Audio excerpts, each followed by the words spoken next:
What's up, everybody? Welcome back to the opening pair Sunday night at the movies once again. Tonight we decide to take a look at the 2005 film The Longest Yard, a selection of my co-hosts, Mr. Kyle Gavin. Yeah, I just decided I'd go down a different route for tonight. We've hit on some heavy movies. We've hit on some really well thought out movies, and tonight we said we just have a little bit of a different direction, I suppose. Direction is our word to describe what is severely lacking, I think, in this movie, personally. But I think that is something that we can get into a little bit later on. But why don't we, for a change, rather than go into our 5-point review, maybe let's watch the trailer for this and I like that. See does anything pop out from the rewatch on this. Yeah. You have got to be kidding me. There's a huge party going on downstairs. I forgot about that. I'll tell you what you should forget about. Football.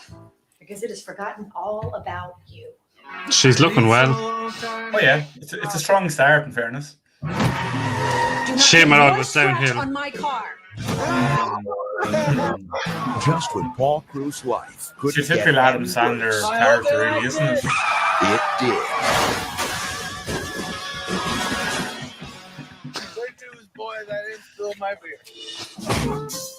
Welcome to Allenville, superstar. You're going to put together a team of inmates to play against my guards. Strong Time here will be a whole lot easier if you just participate. Some Jet Li shit. That's going to cost you. Looking forward to it. Now, the guy who never had a friend on the outside will need one on the inside. You play football? Man, I was so bad at sports, they used to pick me after the white kids. Looks like you could use some help here. There goes the neighborhood. Nelly G. We could some blast from the past here. Oh, Rick Kali. Let me see it. We can fix this. Oh, how's it look? Straighter, more distinguished. Kind of like a young Michael Jackson. I love little Michael. Well, we may not have the most talented team. Somebody bring me a Diet Coke. Joey Diaz. But we would definitely have the meanest. I want you to lose. I can't do that. Suit yourself. Spend the next 25 years in prison. Damn! The guy is scared. Scared of you, sick, degenerate convicts.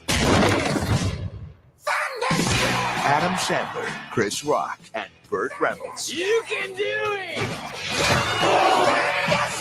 The Longest Yard. Who are we gonna crush? Who are we gonna kill? Who are we gonna kiss? Gotcha. Chris Rock. Never lets you down. That Never he lets you doesn't. down. I think Pick the bones of that. I mean, if that's a clip of some of the best bits, then I think that's almost enough to see sometimes. Like this to me, let's just get into get into our 5 points. I'm going to kick off Barstool overview. I don't understand why this movie was made. I know it made money. I know it doubled its budget. I know it is a remake. But for the life of me, I do not know why at all this was remade. There was no need for this to be remade. I think the cast is really poorly used. I think this is the start of the Sandler decline. And I think that there's an awful, this movie doesn't get made in 2021, put it that way. No, definitely. Yeah, it definitely shows its age with a lot of the gags. Like the same as you say, look, it's not a piece of cinema magic, really, is it? Like it's very much just there's nothing else on. You're trolling through Netflix. You come across it. Oh yeah, I'll throw it on. Bit of a laugh, but it's a strange one. There's a few characters in it that just pop up and it make no real sense as well. I don't know. I actually struggled to finish this. I'll be perfectly honest with you. It took me 2 attempts to finish this. I watched the first hour and then I decided to do something else, and then I came back and finished it. It's not a movie that held me. I do like American sports movies. I like, Remember the Titans. I like Any Given Sunday. I do like this kind of idea of the I don't know, the uprising kind of story, the underdog story, but like there was just nothing about this, even as a comedy, that hit me. And like we talked about Happy Gilmore about a month ago, and this is just night and day. This is comedy done poorly. I'll say poorly. It's just it jumps from one gag to the next too much. So it's just overloaded, and it's dumbed down. You know, it's just the lowest common denominator jokes. Really, there's a couple of scenes in it, like as we've seen from the trailer as well, that you get a giggle out of it. Like, but it's no more than that. It's possibly a film to watch with a couple of lemonades, maybe. You know.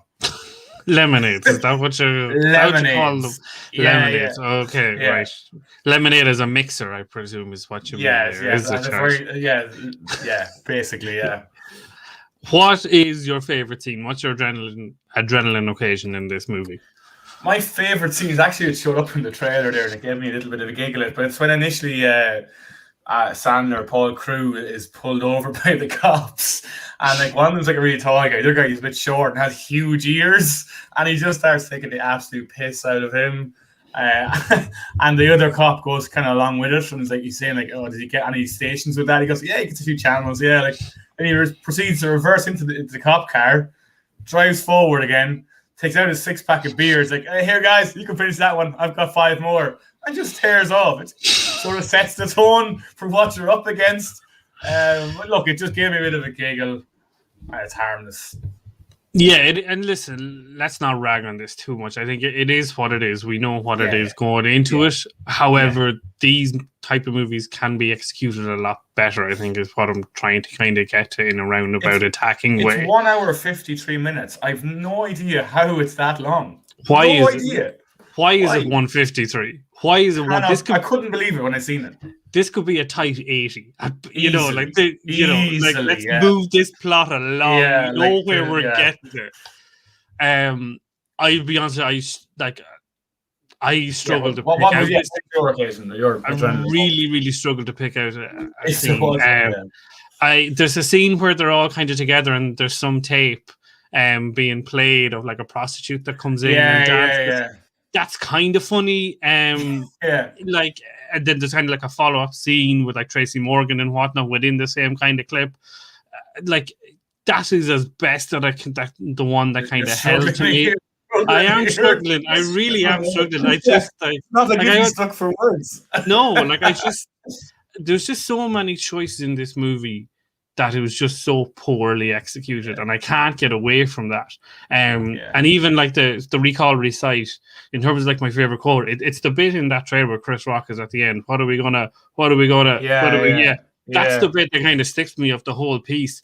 But like, I just can't stop ragging on that. I'm trying not to rag on this. I know, no, it is one of those, and I think Chris Rock kind of carries the movie a little bit for me. I don't know if you feel the same, but to be fair, and it's kind of counteracted, but he's not my favorite character, but he does carry the gags end of it for the most part.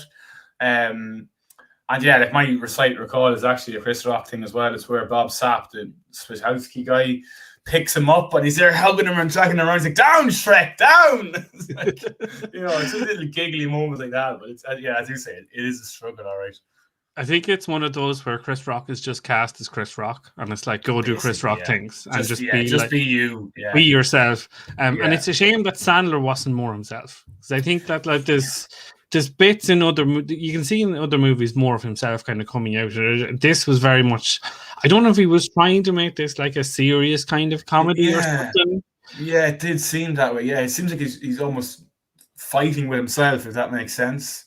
Yeah, I just, for the life of me, I'm trying here. I really am trying. Yeah. It's just a money maker. It's a money maker, isn't it?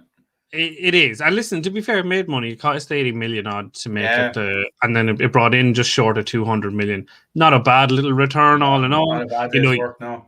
50 million in marketing and coming out about 60, 70 million in profit. Happy days, kind of turned it around. I think, listen, do I have a favorite character? Yeah, had you anyone to rate it to? No. Not really, but again, it's Chris Rock being Chris Rock. you know, and they're kind of like the moment you get like Terry Crews is kind of funny a little bit here and there. Nelly pops in. I think William Fisher is always kind of solid as the guard. Yeah. You know, he's a guy who's like done a lot of really like nice little bits here and there. Like he was in Prison Break, he was in the opening of The Dark Knight, like among other things, and many more pieces that I could go on about. Yeah, but I think a recognizable face, exactly, and he's always been solid in these things. And there's not a lot for him to work with, but I think the material that he does have, he does make the best of it. But I think if you had to put a gun to my kind of face and say who's it going to be, it's more than likely Chris Rock. But again, it's Chris Rock playing Chris Rock. Yeah, it is, and it's funny you say about Chris Rock, and he does, as he's touched on earlier, he carries the show. What I found funny was a lot of the WWE stars are sort of sprinkled throughout it, like Goldberg and Kevin Nash makes an appearance as well. But the one guy that I love, and it's not so much, I suppose, for his role in this movie, but just as when I was younger, I was a big fan of Stone Cold Steve Austin. So he's kind of my guy that I relate to. You know, he plays the part well of the prison cop, guard Dunham. You know, he's a horrible guy. He's nasty to the inmates, and he comes out with some great cheeky lines. So it was more so just for, like, as you said, to relate to my childhood with him growing up, rather than the actual role in the movie. Yeah, it's one of those, I think, where like you get like pockets of like comedy that's like not bad, but all in all, I think the through line is quite poor, and to me, it's quite poorly executed. Now, am I being a little bit too harsh, considering that we've reviewed movies such as like Moneyball, The Trial of Chicago 7, and now we've come into this, and like maybe my in one space and it should be in another. However, I do like funny things, and I just didn't find this funny at all. The funny things are funny, Keith, in fairness. So I'm led to believe, Kyle. So I'm led to believe. Obviously, we're struggling with that this season, but yeah, it is. It's one of those like Burt Reynolds co-stars in this, and obviously he was the star of the original 1974, and his role was just a bit odd. I felt, you know, he really struggled to be that mentor type, and then he comes on at the end, and look, yeah. Let's get to the ratings. So, and I think I'm going to let you go first here, because I have a feeling it's not going to be one of your higher marks. Like, it's just you're struggling already. Like, it's poorly. Like, the idea of it is quite good in the sense that like the pro that turned into a con that gets a band of misfits together to fight the guards, to kind of, you know, we've seen this kind of trope a few times across different kind of sports movies, and it does work. It just doesn't work here. For me, it doesn't work here. I don't know if it's the cast. I don't know if it's the script. I don't know if it's the direction. But something didn't work. There's enough star power in here that it should work. Burt Reynolds is a quality actor. Adam Sandler is very good. Chris Rock has his acting moments in his career. And, you know, I mentioned William Fichtner. He's very, very good at what he does. So there's a lot in this movie that it should work. Now, the fact that it's 16 years gone by since it came out, is that a factor? Perhaps, I don't know, but I'm giving this a 3.5 out of 10. Oh, yeah, it seems fair. Like, you did pretty much rag it from the beginning, so yeah, it's fair. Look, I can't really argue with any of the points that you've made. To be honest, it was my suggestion as a movie to review, but as I said, it was just something a little bit different. And yeah, like, you know, there's a lot of nonsense in the movie. That's the only way I can describe it. It just seems like it's, you know, you can really notice that there's just several scenes just jumbled together, and let's just go with that sort of. You know, it just seemed to be that kind of movie. I give it a 4. It's not exactly a high mark either, but look. It was just, as I said, it had a couple of characters in it, like Austin, Chris Rock, Sandler, not so strong in this one, but there's little giggly moments. It's sort of a thing of when you're really stuck for something to watch on Netflix, you throw it on in the background. You know, you're not really going to follow the story. It is what it is, really. But yeah, 4 was what I gave it, and I think that's probably about as good as it's going to get. I think it's one of those where what I kind of imagine this movie to be is if you're like in the old days before we had like Sky and like box sets and stuff like that, when you're like, okay, it's 20 past 9 now, I have a movie on at 10 o'clock that I want to see. Oh, The Longest Yard is on. Okay, I'll put that on for 40 minutes. That'll get me to 10 o'clock. And I can just walk away from it and start the thing that I do want to start. Listen, I think that there's a lot of just bad decisions in this that. And as I said at the start, this movie does not get made, I don't think, in 2021. Or if it does, the script is vastly, vastly Very different. There's just there's a lot of things that, listen, I don't think we need to call them out exactly what they are. No. But there is pieces in there, and you're just like, it's uncomfortable. It's uncomfortable viewing. It just doesn't work. But I think, listen, we've ragged on this for long enough. We have done our best to talk about the slightly now good. Now go watch it. Now go watch it and enjoy. Go watch it. Go watch it. Let us know what you think. Tell us why we're wrong. But I think, listen, let's wrap this up. Let's get out of here. Longest Yard 05. That's what we've done. 3.5 to 4 out of 10. A combined 7.5 though. That's a massive score.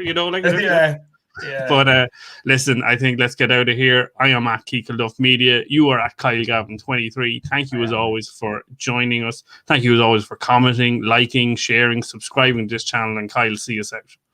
All the social media things as per usual. Follow, like, share, comment, get involved. Let us know what you think. Yeah, brilliant. Great to be having another show in the bag. And good evening. Take care.